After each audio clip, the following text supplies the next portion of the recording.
GNM वाले candidates को क्या परेशानी आती है नोटसेट? सर बहुत परेशानी आती है। एक तो 2 साल का एक्सपीरियंस आपको चाहिए या बिल्कुल। पोस्ट बेसिक चाहिए आपको। जीएनएम अब करना चाहिए या नहीं करना चाहिए? नहीं करना चाहिए। बहुत बहुत सरदर्दी है। तो क्या एडवाइस रहेगा आपकी तरफ से कि यार तुम ऐसा कर लो या ये कर लो? या देखो, पढ़ाई तो करनी है, पढ़ाई से बचने का तो कोई तरीका वो नहीं तो है। है ही आप नहीं। चाहते हो कि आप किस्मत के भरोसे बैठ जाओ तो उसमें तो बहुत सालों लग जाएंगे और होगा भी नहीं होगा, किसी को नहीं पता। बिल्कुल हनुमान चालीसा मैंने सुनी और मेरे को बहुत अच्छा फील हुआ। ध्यान दीजिएगा दोस्तों, हनुमान चालीसा शुरू कर दीजिए हाँ। अब से। So hello everyone, very good evening all. स्वागत है आप सभी का नर्सिंग अड्डा 24/7 में। मैं विवेक कुमार शर्मा आप सभी का स्वागत करता हूं आपके अपने इस यूट्यूब चैनल पर। मैं हमेशा आप लोगों को बहुत सारी कहानियां सुनाता रहता हूं, मैं हमेशा आप लोगों को बहुत बार मोटिवेट करता रहता हूं, लेकिन आज की जो मेरी कहानी है ये सुनकर आप पढ़ने के लिए खुद मजबूर हो जाएंगी। इस कहानी के बाद आपको लगेगा कि कुछ भी असंभव नहीं है।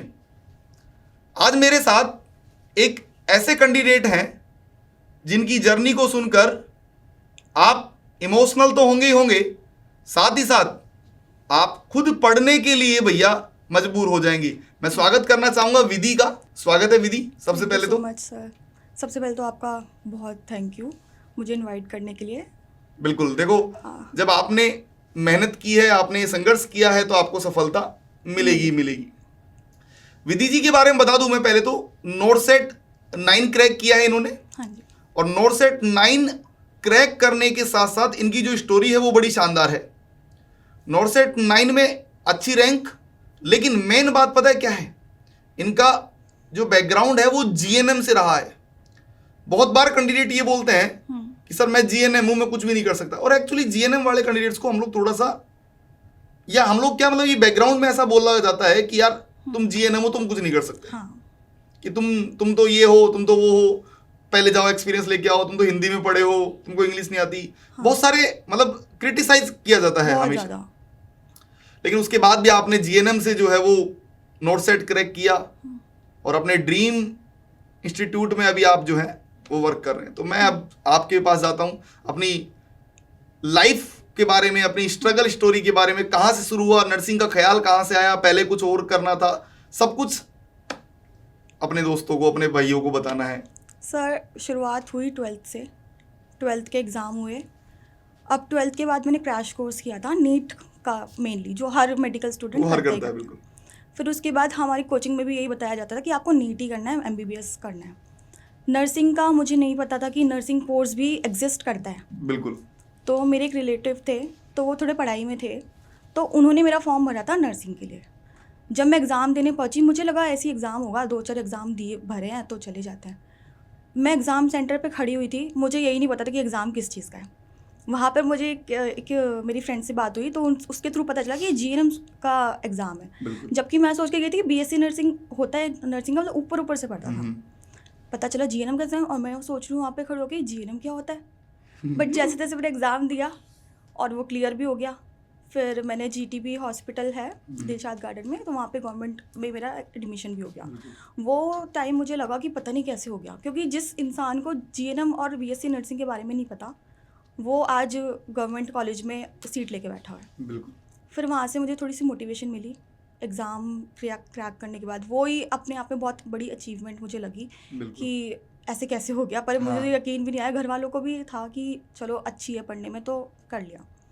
फिर उसके बाद जब मैंने नर्सिंग में एंटर किया ना, तो मुझे था कि मुझे नर्सिंग अभी नहीं करना कंटिन्यू, क्योंकि थोड़ी टॉक्सिसिटी थी और स्टाफ का बिहेवियर अच्छा नहीं होता था स्टूडेंट के थ्रू के ना। तो मुझे लगा कि अभी कंटिन्यू नहीं करना। फिर उसके बाद मेरा थोड़ा माइंड डाइवर्ट हुआ, मुझे लगा कुछ और करना है। मैंने अपने टीचर्स से बात की कि मैम कुछ और मैं यहाँ से शुरू कर सकती हूँ, पर कोई ऑप्शन था नहीं। बिल्कुल। क्योंकि ऑलरेडी 3-4 साल मैंने लगा चुके थे। फिर आ गया कोविड के बाद में मुझे अपॉर्चुनिटी मिली अपने ही हॉस्पिटल में काम करने की, कोविड के दौरान। तो उस टाइम पे ऐसा था कि कोविड वॉरियर के नाम से हमको बहुत ज़्यादा वो कर दिया, हाइप कर दिया। तो मैंने सोचा कि इस टाइम पे हेल्प करनी चाहिए लोगों की अपने उसमें। फिर वहाँ पे मैंने वर्क किया। फिर वहाँ पर क्या हुआ, थोड़ा कॉन्ट्रैक्ट का था इशू। तो जब सेकेंड वेव चली तो वो बहुत छोटी पीरियड के लिए चली थी, तो हमारा कॉन्ट्रैक्ट पीरियड जल्दी ख़त्म हो गया, हमें ड्यूटीज़ अलॉट नहीं कर पाए वो। फिर उसके बाद हम लोगों को वैक्सीनेशन में शिफ्ट कर दिया जितना भी स्टाफ था।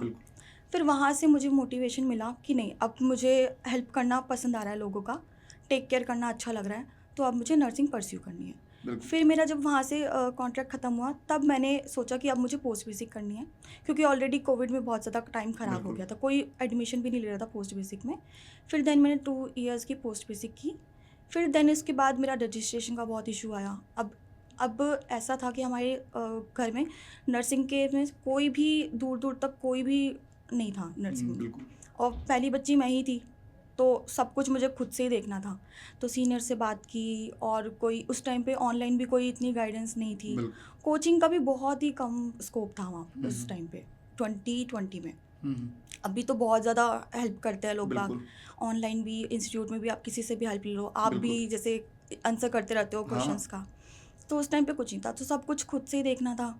रजिस्ट्रेशन का इशू रिजॉल्व हुआ, मैंने नॉट सेट दिया, तब मेरे पास एलिजिबिलिटी नहीं थी। मैं उसके बाद मैंने और मेहनत की। एक मेरा नॉट सेट 8 मैंने अटैम्प्ट किया था, उस टाइम पे मेरा सिलेक्शन नहीं हो पाया था। एग्ज़ाम क्लियर था, प्री भी क्लियर था, मेंस भी क्लियर मेंस था, भी। बट रैंक ज़्यादा रैंक थी, ज़्यादा होगा। तो उस टाइम मैं बहुत डिमोटिवेट हो गई।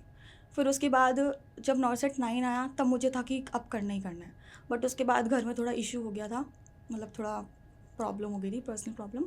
देन उसके बाद मेरे को सिर्फ 1.5 महीने का टाइम था मेरे पास, और उसमें फिर मैंने जो प्रिपरेशन की उन्हीं 1.5 महीने में की थी। बिल्कुल। जिसके देखो, बाद हमेशा ऐसा है कि हम्म, पहली बात तो मैं ये बोलता हूँ कि 90% जो स्टूडेंट है ना अपने, हम्म, वो डॉक्टर बनना चाहते हैं, हाँ, पर उनका सपना वहाँ टूटा, हाँ, यार वो नहीं बन पाए। मेरा भी था, इवन हम्म, मैं भी डॉक्टर बनना चाहता था, हम्म, और मैं तो ये देखिए, मतलब मेरे को मेडिकल कॉलेज मिल गया था, जोगा कोलकाता मेडिकल कॉलेज, अच्छा, बट मेरी एज छोटी रह गई थी, 17 साल से छोटा रह गया था मैं उस टाइम, तो मेरे को कॉलेज से निकाल दिया कि अब तुम पहले बड़े हो। हाँ, फिर अगले साल हुआ ही नहीं, हुआ क्या, पर वो रैंक मतलब बहुत बेकार आई, तो हाँ, बहुत दूर हाँ, ऐसा कुछ प्राइवेट वगैरह मिला। तो पहला तो हार्ट ब्रेक वहीं हो गया अपना। फिर उसके बाद अब देखो, जैसे आपने बताया एक्सीडेंटली सर मैं बीएससी नर्सिंग पता ही नहीं था, जीएनएम हाँ, पे चली गई, तो बहुत सारे हाँ, बच्चों को अभी भी नहीं पता, हम्म, इवन पेरेंट्स को नहीं पता, वो जीएनएम और बीएससी नर्सिंग में कि क्या कराएं क्या नहीं कराएं, कंफ्यूज है, क्योंकि हाँ उनको जी, आगे का नहीं पता ना हाँ, कि आगे। अच्छा आप ये बताओ, आपने कभी जीएनएम की, आपको नोट सेट के बारे में पता था कभी? नहीं, किसी को नहीं पता, नहीं बताया, मतलब ये पता ही नहीं कि क्या करना है आगे, बस 3 साल करनी है। कॉलेज वालों ने कभी बताया नहीं, नहीं बताया। कॉलेज वालों ने तो बस कि ये फाइन लगा देंगे, ये कर लेंगे, वो कर लेंगे, कभी नहीं बताया। एजुकेशनल के लेवल पे कोई काउंसलिंग नहीं होती थी, बिल्कुल। अभी भी नहीं होती है, तो बच्चों को पता ही नहीं कौन से फॉर्म फिल करने हैं। एक्चुअली अगर हाँ, अभी भी कॉलेजों में अगर थोड़ा सा इम्प्लीमेंटेशन लाया जाए, हम्म, कि उनको बताया जाए कि यार क्या नोट सेट होता है, आरआरबी नर्सिंग सुपरिटेंडेंट क्या होता है, कौन कौन सी सेंट्रल एग्जाम्स होती है, तो शायद वो कुछ बहुत बेहतर कर सकते हैं। हाँ जी, और हम लोग बार बार की में बताते रहते हैं, हम लोग ये हमारे मोटिवेशनल ये पॉडकास्ट का मतलब एक उद्देश्य ये है कि आप लोग समझे कि आगे आपके पास मतलब इतना सब कुछ मिल सकता है जिसके आप सोच भी नहीं सकते, कल्पना भी नहीं कर सकते। हाँ जी, एक तो पहलू ये हुआ जीएनएम वाले कैंडिडेट्स कर सकते हैं। हाँ। जीएनएम वाले कैंडिडेट्स को क्या परेशानी आती है नोट सेट में? सर बहुत परेशानी आती है। एक तो 2 साल का एक्सपीरियंस आपको चाहिए, या बिल्कुल। पोस्ट बेसिक चाहिए आपको। जब आप कॉलेज क्लियर करके निकलते हो, एग्ज़ाम दे के निकलते हो, तो आपका माइंड बहुत फ्रेश होता है। बिल्कुल। आप अगर उस टाइम पे आप एग्ज़ाम देते हो, तो आपकी नॉलेज बहुत इंटैक्ट होती है उस टाइम पे, तो आप एग्ज़ाम निकाल सकते हो। बट बिल्कुल। अगर आपके उसमें 2-3 साल का गैप आ जाए किसी भी रीज़न की वजह से, तो आपको फिर ज़ीरो से शुरू करना पड़ता है हर चीज़, बिल्कुल। जैसा कि मेरे साथ हुआ। क्योंकि कोविड में जब वो गैप आ गया ना, तो मुझे शुरू से पढ़ाई करनी पड़ी हर चीज़, और फिर सारा का सारा रिवीजन, और उसके टाइम पे अपडेट बहुत चीज़ें हो जाती हैं, जो थ्योरी हम बिल्कुल, अरे कॉलेज में हर पढ़ते हैं, मिनट बदल रहा है। हाँ, वो रेलिवेंट ही नहीं रहती। हाँ। तो एक तरह से ज़ीरो से ही शुरू करना पड़ता है। तो पहले तो मेरे को हुआ कि मैं 2 साल एक्सपीरियंस कर लेती हूँ, बट घर वालों ने बोला कि नहीं, प्राइवेट में नहीं करना है, तो अभी प्रिपरेशन ही करो, अगर और पढ़ाई करनी है तो आगे पढ़ाई कर लो, जब पोस्ट बेसिक करो, एमएससी करो, जो जितना पढ़ना है उतना कर लो, लेकिन अभी जॉब नहीं करनी है। उनका मेन मोटिव यही था कि आगे के लिए अच्छा आगे हो की जाए। सही बात है। तो एक्सपीरियंस का सोचा, तो एक्सपीरियंस तो कट ही हो गया, फिर तो बिल्कुल। करना ही नहीं था। पोस्ट बेसिक के लिए सर उस टाइम पे बहुत ज़्यादा परेशानी होती थी। पोस्ट बेसिक के लिए एग्ज़ाम कब हुए, कब निकल गए एग्ज़ाम फॉर्म, कुछ नहीं पता पता ही नहीं चला। चलता। हाँ, गवर्नमेंट कॉलेजेस के। बिल्कुल। फिर प्राइवेट से करने का सोचा, वहाँ पर भी अलग अलग चीज़ें। पहले तो कोविड के टाइम पे एडमिशन ले लिया, फ़ीस ले ली, सब कुछ ले लिया। फिर उनका एक नोटिस आता है कि भाई हमारी तो यूनिवर्सिटी चेंज हो गई है और अब एंट्रेंस एग्ज़ाम होंगे। बिल्कुल। अब उस टाइम पे मैं बहुत न्यू थी इन सब चीज़ों के लिए, मुझे बहुत ऑनलाइन चीज़ें नहीं पता थी। एग्ज़ाम फॉर्म कब निकले, कब चले गए, मुझे समझ पता नहीं ही नहीं आया। चला। उन्होंने बोला कि अब एडमिशन नहीं हो पाएगा, तब मेरे हाथ पैर फूल गए कि अब मैं क्या करूँगी, मेरे पास 2 साल का टाइम खत्म था। हो गया। हाँ, अब ये अगले बहुत बड़ी साल ही- परेशानी है जीएनएम वाले कैंडिडेट्स के लिए। ये 2 साल लिए तो 2 साल हाँ। लेके आओ या पोस्ट बेसिक लेके आओ। फिर उन्होंने बोला कि चलो ठीक है, हम एडमिशन ले लेंगे आपका, क्योंकि हमने ऑलरेडी फीस सबमिट कर चुकी थी। तो उस ईयर मेरा पूरा ईयर ख़राब हो गया वो एक तरीके से, तो इसीलिए मुझे थोड़ा टाइम लग गया पोस्ट बेसिक क्लियर करने में। एक सवाल मेरा, हाँ जी। जीएनएम अब करना चाहिए या नहीं करना चाहिए? नहीं करना चाहिए, बहुत बहुत सिरदर्दी है। बहुत सिरदर्दी है। हाँ। मतलब आगे जो भी स्टूडेंट्स आ रहे हैं भाई, मतलब मेरे हिसाब से भी जीएनएम नहीं करना हाँ। चाहिए। क्यों? क्योंकि यार आप 3 साल पहले वहाँ 3 का 3.5 मान के चलो। हाँ। 3 साल आप नर्सिंग मतलब जीएनएम करके आओगे, 3.5 साल में खत्म होगा। हम्म। फिर 2 साल का एक्सपीरियंस लो, 5.5 हो गए, मतलब ये समझ 5.5, लो। हाँ। या पोस्ट बेसिक करोगे तो वो 6 भी- हो गए, हाँ। 2.5 का मान के चलो। हाँ। 2 का होता है 2.5 तक मान के चलो। हाँ। तो 6 साल तुम वहां लगा रहे हो, इससे अच्छा 4 साल का नर्सिंग करके BSc, तुरंत हाँ। नौकरी लग जाओ। अगर ये डिफरेंस मुझे पहले पता होता तो मैं बीएससी ही पता ही ऑप्ट तो नहीं है। करती थी। हाँ। मेजरली स्टूडेंट्स को पता ही नहीं है हाँ। कि यार नर्सिंग करूं, जीएनएम करूं, कहाँ से तैयारी करूं, क्या सेंट्रल एग्जाम्स है, क्या ऐसे करना है, कुछ नहीं। कुछ नहीं पता। बस किसी रिश्तेदार ने बोल दिया अरे नर्सिंग करवा दे। हाँ। मैं आपको सच बताता हूँ, मतलब मैं लेवल ऑफ 12th मतलब 12th तक भी मैं नर्सिंग को पता है क्या समझता था? वो सफेद टोपी वाइट वार्ड बॉय। हाँ कि सर, वो बहुत ये मेरे दिमाग में भी वही इमेज कि वो इमेज थी। जब मेरे फादर ने मेरे को फर्स्ट टाइम बोला ना कि यार तुम नर्सिंग कर लो, मैं पता क्या समझा, अरे यार इनको मेरे ऊपर भरोसा नहीं है, ये मेरे को वार्ड बॉय बनाना चाहते हैं। जबकि शायद उन्होंने बहुत अच्छा डिसीजन लिया। मैंने फर्स्ट अटेम्प्ट में मैंने भी नोट सेट क्रैक किया था। पहला फर्स्ट अटेम्प्ट में नोट सेट क्रैक किया, एमसीसी केस में था। अच्छा।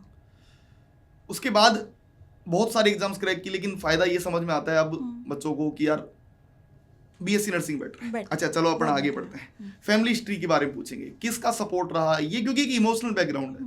किसने सपोर्ट सबसे ज्यादा किया? सब मम्मी पापा दोनों। क्या करते हैं मम्मी पापा?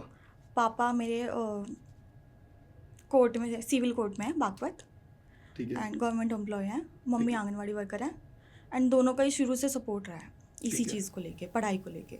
कभी कोई बिना बात का स्ट्रेस नहीं, कोई कलेश नहीं घर में। हमेशा जो चीज़ चाहिए वो ला के दी है। उनका सपोर्ट बहुत रहा है। इवन लास्ट टाइम तक भी जब मैंने भी हार मान ली थी तो देवर लाइक नहीं तू कर लेगी, तू कर लेगी। इवन जब मेरा रिजल्ट भी आया ना तो मेरे को बहुत ज़्यादा वो हो गया था कि पता नहीं होगा नहीं होगा, इस बार भी होगा कि नहीं होगा, मैं क्या बोलूँगी घर में, ये वो। और जब मैंने उनको रिजल्ट बताया ना, उनका ये हमें तो पता तू कर लेगी, हमें तो पता था तू कर लेगी। मैंने कहा थोड़ा सरप्राइज वो करो, रिएक्ट करो कि थोड़ा इमोशनल भी हो गए थे उस टाइम पे, क्योंकि मैं अपने घर की पहली ही लड़की हूँ। बिल्कुल। तो उनका बहुत अच्छा रिस्पॉन्स। आपके भाई बहन?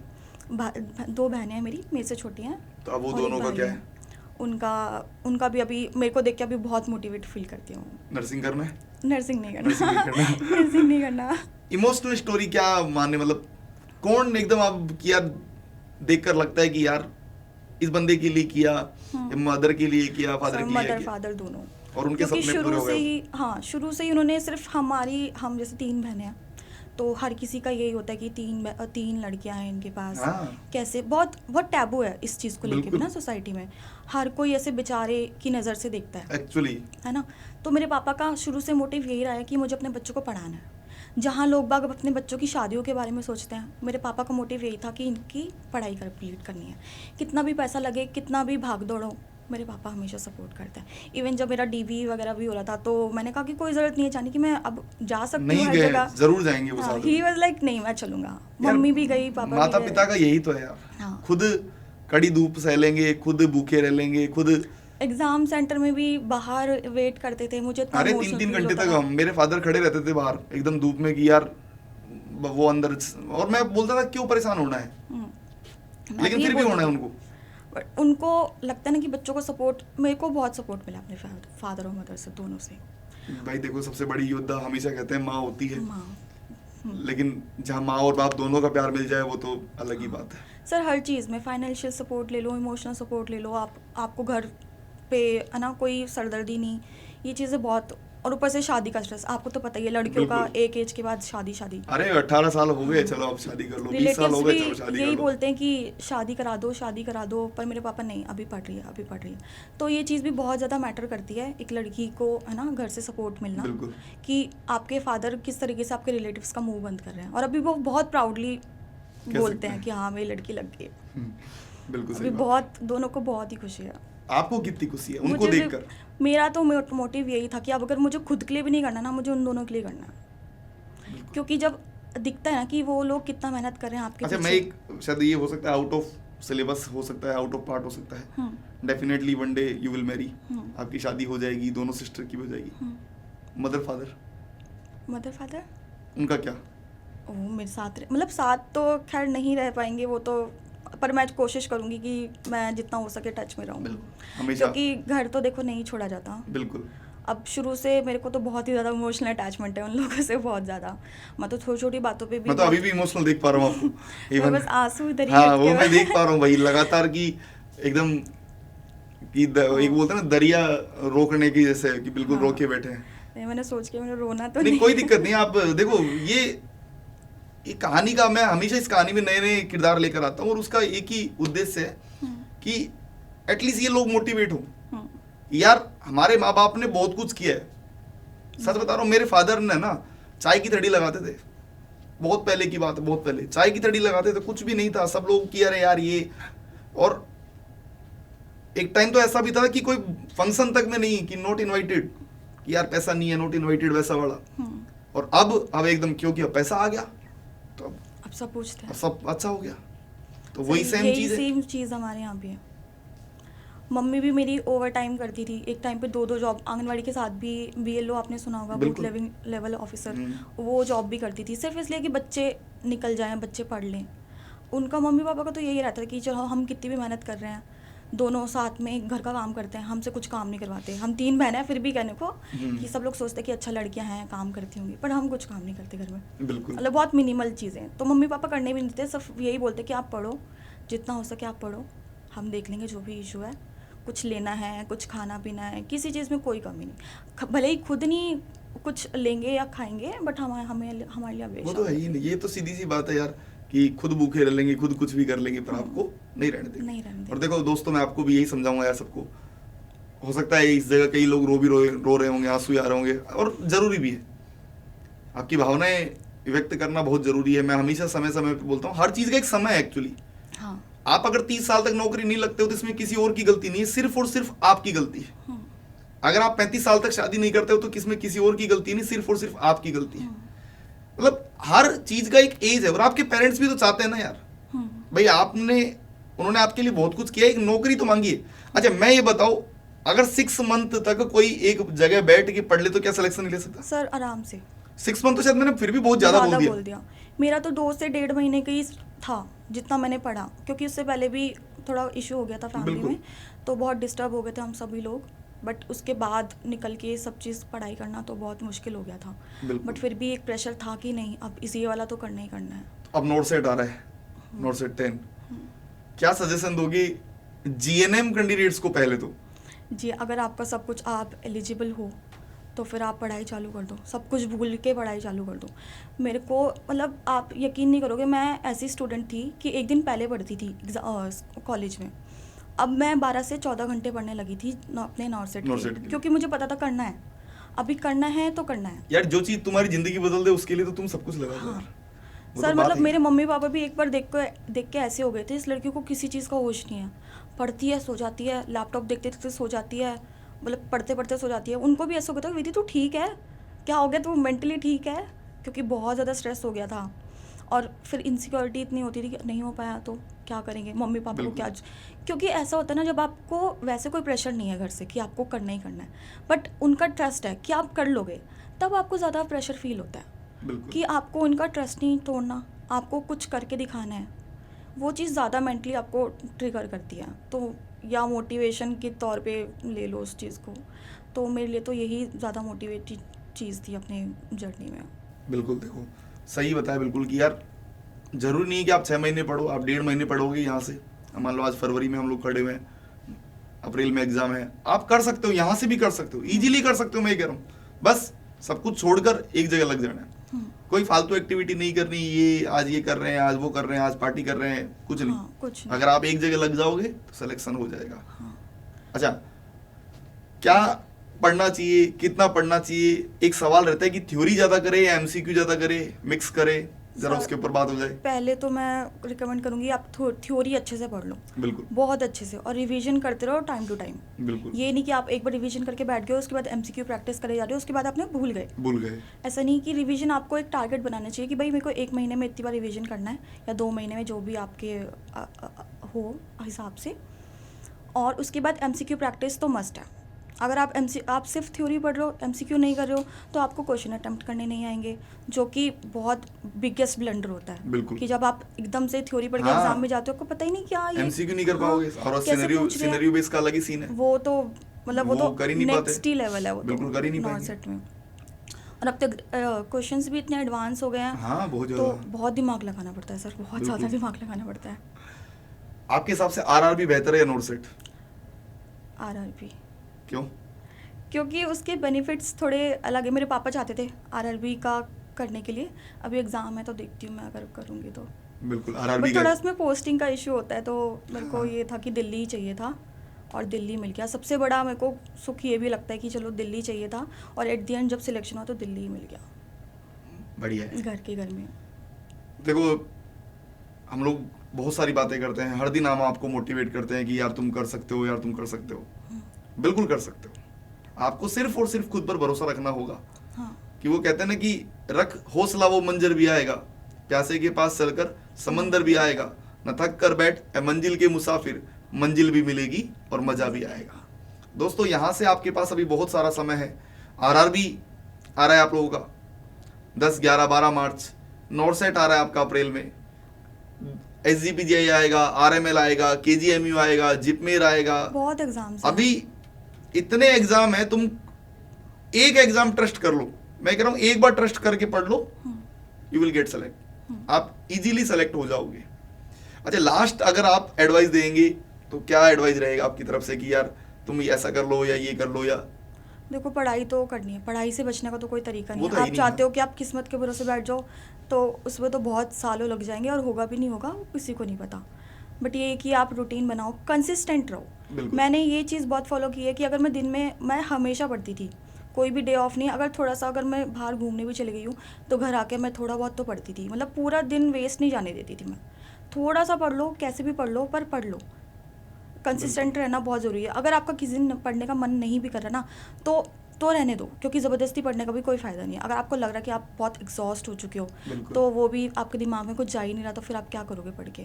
तो आप रेस्ट लो। रेस्ट का बहुत था मेरा, मैं बहुत रेस्ट करती थी। और एंग्जाइटी बहुत होती थी सर, मैं एक चीज़ बताना चाहती हूँ। एंग्जाइटी बहुत होती थी, रात में नींद नहीं आती थी, तो मैं क्या करती थी, हनुमान चालीसा मैंने सुनना शुरू किया था। रात में सोने से पहले मैं हेडफोन्स लगाती थी, हनुमान चालीसा सुनती थी, और मैं सुनते सुनते सो जाती थी, क्योंकि दिमाग इतना घूमता था रात में सोने से पहले कि नींद ही नहीं आती थी। 1-2 बज जाते थे, और मेरा टारगेट होता था कि मेरे को 11 बजे तक सोना है।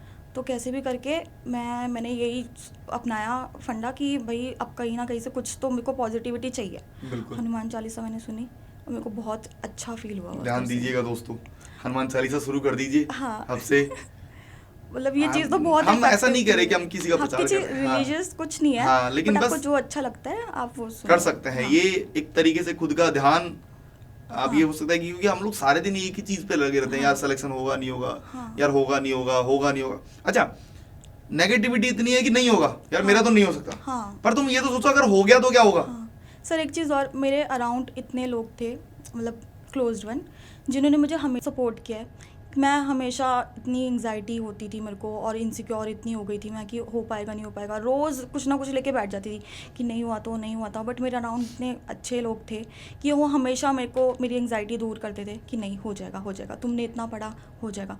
और एक बार एक चीज़ और, जब मैंने पोस्ट बेसिक किया था तो सेकेंड ईयर में मेरे को फर्स्ट पोजीशन मिली थी। बिल्कुल। तो वहाँ से मेरा थोड़ा सा कॉन्फिडेंस बिल्ड हुआ था। वहाँ पे मेरे को अभी अक्टूबर में ही मुझे ट्रॉफ़ी वगैरह भी मिली थी, तो उसके बाद से मेरे को लगा कि चलो ठीक है मैं कर लूँगी, इतनी नालायक तो नहीं हूँ मैं इतना तो मैं कर लूँगी। फिर वहाँ से मेरे को थोड़ा मोटिवेशन वहाँ से भी बहुत फील हुआ कि अगर मैं ये कर सकती हूँ, फर्स्ट आ सकती हूँ पूरी क्लास देखो में। अगर आसपास के लोग अगर हाँ। हो ना, सपोर्ट अच्छा हो तो सिलेक्शन हो जाता है। मैं आपको सर, एक बहुत। छोटी सी एक कहानी बताऊंगा। वन ऑफ माई स्टूडेंट, एक मेरे स्टूडेंट था मुकेश, है ना, जयपुर से था वो। मैं उसको बहुत बोलता था, वो मतलब सीन ये था कि वो, क्योंकि मेरा घर भी जयपुर है तो मैं आसपास ही रहने वाला था, तो कभी भी मिलने आ जाता था।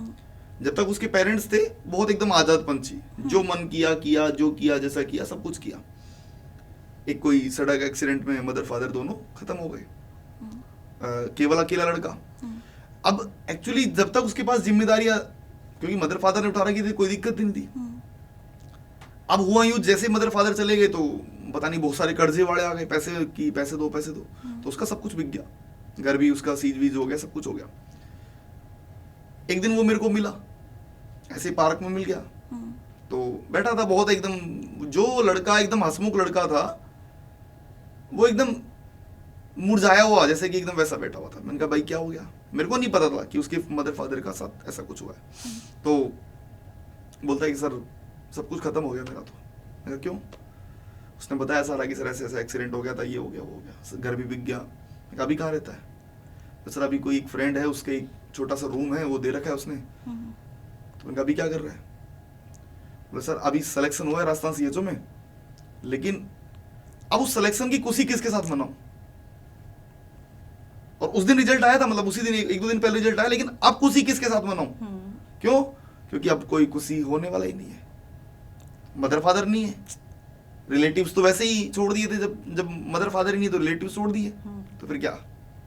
तो मैं सिर्फ ये बोलना चाहूंगा कि भाई सिलेक्शन की खुशी भी तब है जब आपके साथ मनाने वाले हों। उनके जाने के बाद कोई खुशी नहीं है। तुम सोचो कि अरे यार अभी तो बहुत समय है मेरे पास, अभी कल तो किसी ने देखा ही नहीं है, इसलिए प्लीज पढ़ लीजिए। तो आखिरी फ्यू वर्ड्स फ्रॉम विधि जी जो मोटिवेट कर सके इनको। 9 से 10 बहुत क्लोज है, आप लोग सब पढ़ो, अच्छे से पढ़ो और जितना हो सके उतना लगा दो। लास्ट अभी अगर पढ़ाई कर रहे हो ना तो ये समझ के करो कि ये मेरा लास्ट एग्ज़ाम है जो मुझे करना है, जैसे भी करके मुझे निकालना है एग्ज़ाम। जब ये माइंड में रखोगे ना तब आप तभी कुछ कर सकते हो। बिल्कुल। तो देखो हमेशा याद रखो, जाकिर खान, मैं हमेशा मोटिवेट करता रहता हूँ तुम लोगों को कि यार वो बंदा कहता है कि यार मैं सुनने पे सवार हूँ, मैं बेअदब सा खुमार हूँ, मैं ऊंच नीच से परे, मैं मजाल आंखों में लिए, मैं सुनने पे सवार हूँ, मैं सुनने पे सवार हूँ। और तुम अगर सोच सकते हो तो तुम डेफिनेटली कर सकते हो। हाँ जी। और सोच के तो देखो, जिस खुदा ने तुमको बनाया है, अगर उसने तुम्हारी किताब में असफलता लिखी है तो शायद किसी न किसी पेज पर सफलता भी जरूर लिखी होगी। तो मेरे हिसाब से एक बार मेहनत कर लेनी चाहिए। मैं विवेक शर्मा आप सभी का धन्यवाद करता हूँ, मेरे साथ विधि जी का धन्यवाद करता हूँ। आपने अपना मतलब बहुत टाइट शेड्यूलिंग के बाद भी इन्होंने मुझे समय दिया, आज यहाँ आए, मैं बहुत बहुत धन्यवाद करता हूँ। आपका बहुत थैंक यू, आपने इस प्लेटफॉर्म पे मुझे इनवाइट किया, काबिल समझा मुझको इनवाइट करने के लिए। बिल्कुल यार, मैं हमेशा इन लोगों को बोलता हूँ कि भाई तुम एक बार सेलेक्ट हो जाओ, बुलाने की जिम्मेदारी मेरी है। मैं कैसे बुलाऊंगा, कहाँ से बुलाऊंगा, कैसे लाना है, वो सब मेरी जिम्मेदारी है, पर तुम एक बार सेलेक्ट हो जाओ। अभी रिसेंटली आरआरबी में रैंक 1 आया हमारे यहाँ से महेंद्र आर्या जी। अच्छा। आरआरबी में पूरा टॉप किया उन्होंने। अच्छा। और सेम गुवाहाटी से थे वो, गुवाहाटी से, वहां से उनको लेके आ गया मैं कि नहीं तुम चलो पहले मोटिवेट करके आओ बच्चों को। हाँ सर, बहुत ये चीज़ की ना बहुत नीड भी होती है। हाँ। मैं भी बहुत स्टोरीज देखती थी लोगों की और लगता था कि अगर ये कर सकते हैं तो मैं भी कर बिल्कुल कर सकते हैं। तो शायद अब नेक्स्ट टर्म तुम्हारा होना चाहिए, नेक्स्ट टर्म तुम्हारा होना चाहिए, तुम आने चाहिए यहाँ पे, अगला नंबर आपका हो। और ये वादा करिए खुद से कि इस पॉडकास्ट को, इस कहानी को देखने के बाद कि अगला नंबर सर आपके साथ मेरा होगा। आप सभी का बहुत बहुत धन्यवाद। मैं Vivek Sharma, thank you so much. अगर अच्छा लगा हो तो एक कमेंट जरूर कर दीजिएगा, एक लाइक कर दीजिएगा, सब्सक्राइब कर दीजिएगा, और मैं फिर आप लोगों के साथ मिलूंगा इसी तरीके की और नई बहुत सारी कहानियों के साथ। लेकिन कहानी ये नहीं कि सिर्फ 5 मिनट खत्म हो गई, एक वादा करके जाइएगा कमेंट बॉक्स में, सर अगला इंटरव्यू आपके साथ होगा। थैंक यू सो मच, सभी का धन्यवाद।